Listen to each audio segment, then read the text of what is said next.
ரீசெண்டா நம்ம ஸ்டிச் பண்ண பட்டு பாவாடை சட்டையோட வேஸ்ட் கோட் தான் இது. கஸ்டமருமே அவங்க பிள்ளைங்களுக்கு இந்த ட்ரெஸ்ஸை வியர் பண்ணி நம்மளுக்கு ஃபோட்டோ சென்ட் பண்ணியிருக்காங்க. ரொம்பவே க்யூட்டாக இருக்குது. 2 வேஸ்ட் கோட்டுமே சூப்பராக இருக்குது. நீங்கள் பார்த்தீங்கன்னா தெரியும், பிள்ளைங்களுக்கு மெஷர்மெண்ட் எடுத்து ஸ்டிச் பண்ண மாதிரியே இருக்குது. ஆனால் அவங்க வயசு மட்டும் தான் என்கிட்ட சொல்லியிருந்தாங்க. எல்லாமே கரெக்டாக இருக்குது அப்படின்னு சொல்லி ஃபீட்பேக்கும் கொடுத்துருந்தாங்க. உங்களுக்கும் இந்த மாதிரி ட்ரெஸ்ஸஸ் எல்லாம் கஸ்டமைஸ் பண்ணோன்னா மேலே இருக்க வாட்ஸ்அப் நம்பரை காண்டாக்ட் பண்ணுங்கள்.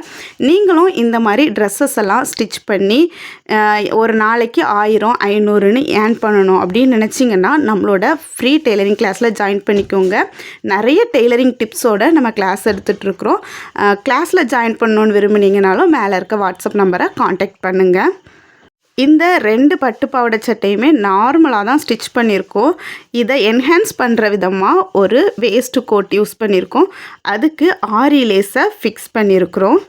இந்த மாதிரி உங்களோட ஸ்டிச்சுடு ட்ரெஸ்ஸில் ஆரி லேஸை எப்படி ஃபிக்ஸ் பண்ணணும் அப்படின்னு நீங்கள் தெரிஞ்சுக்க விரும்புனீங்கன்னா டிப்னு கமெண்ட் பண்ணுங்கள். நான் உங்களுக்கு ஆரி லேஸை ஃபிக்ஸ் பண்ணுற ஃபுல் வீடியோவை ஷேர் பண்ணுறேன்.